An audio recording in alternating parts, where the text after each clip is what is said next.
Got a deep question for you. It's a two-part question. You don't have to answer, but drop a gem if you like. What was abusive to you that you thought was love? Wow.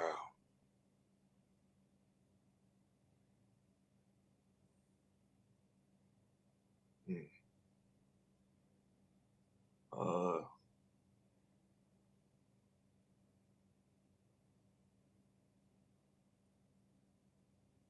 Ooh, that's a tough one.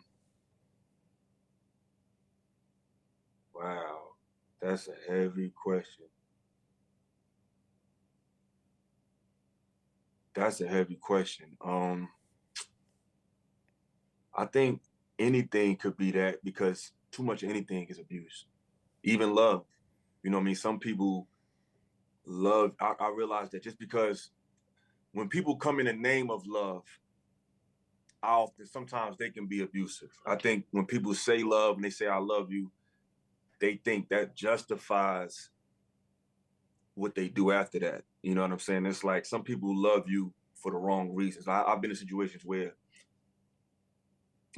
even with some young ladies, where they do things for you to react. So it's like they love you for the wrong reasons, or they'll show they love in a superficial way. So it's like if I don't show it back that way, then I don't love you. It's like you only loving me so I can love you back. It's not like you just love me. You're pushing me towards a direction so I can go in a stronger direction. It's not like a genuine uh it's hard to put into words, but it's like some people they just, they just do like I had a girlfriend that was very she would do stuff for me and hoping I would do more. You know what I mean? It's like that's not really like if you do something somebody you do out the kindness of your heart and you just keep it pushing. You don't do it to generate a reaction in them. You know what I mean? And people have different love languages, but it's a lot of things. Wow, that's a heavy question. I will say this though, as a young man, I knew it wasn't love, but I thought it was a part of what I needed to experience. And I would say being exposed to sex too young. I would say that that's something that if I can go back, I would have even myself would have held on to my chastity a little longer. I think that's something that we think that we really need real early, and it's not like you think. You know what I'm saying? Because sex is not something you really got to learn. It's something you really feel, and it's intuitive. You don't have to learn it by practice. You're gonna know what to do when you're there. It's something that's divinely put inside of you. So this soul your royal oaks, I think that's kind of a misnomer that I think we exposed that a little too early, and I think that can be abusive to yourself. You know what I mean? I don't know if I expected love from it, but I know that you can fall in love with the act, and that can really be abusive to you too early. So I definitely can say that. I think we can be a little too over sexualized, a little too fast, too young as men. How long did it take for you to accept that might have been a situation for you? Um, when I seen how for a time what I was expecting, it's like we young, and when I was 16, 17, it's like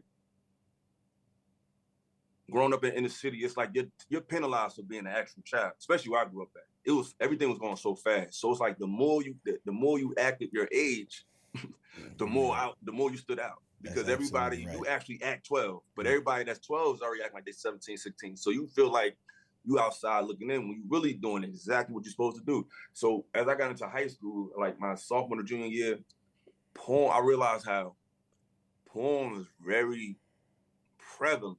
Mm-hmm. I remember sometimes I went in this is real story, true story. I used to go in barber shops and they'll be watching a porno while they're cutting Cut. people's hair. Yeah. And it's a group of men just watching that. And I was like, growing up, as I got old, I'm like, that wasn't right, man.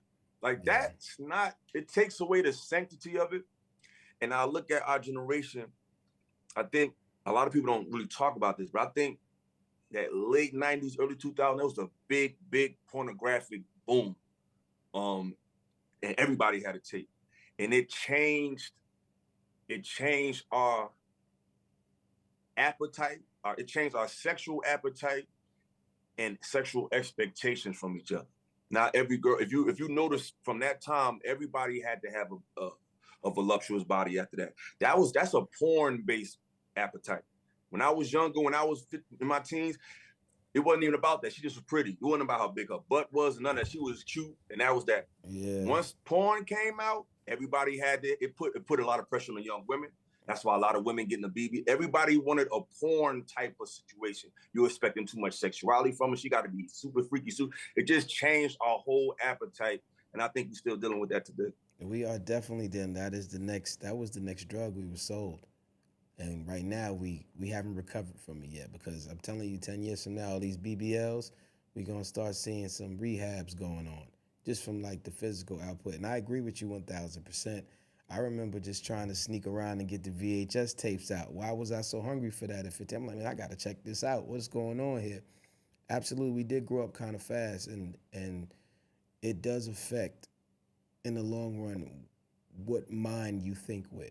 What are you cultivating inside of yourself? And I thank you for sharing that. And I want to go back in what you said before about love and relationships and people. Is under my perspective that love and like are mental contracts under conditions of the person that gives it to you, whether you know they gave it to you or not.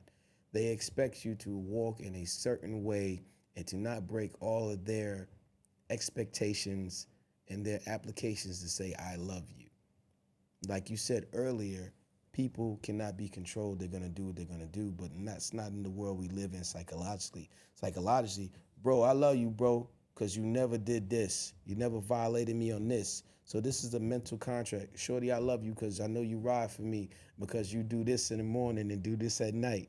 This is what I need. This is the mental contract that I need, the love and like. We have to get past that contract and not give our love to everyone.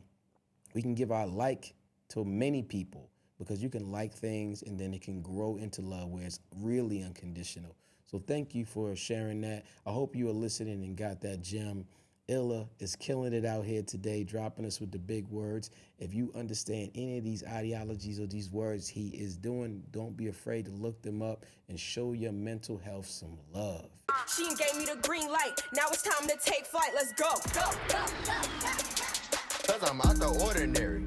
Out the ordinary. Out the ordinary. Out the ordinary. Out the ordinary. Out the ordinary.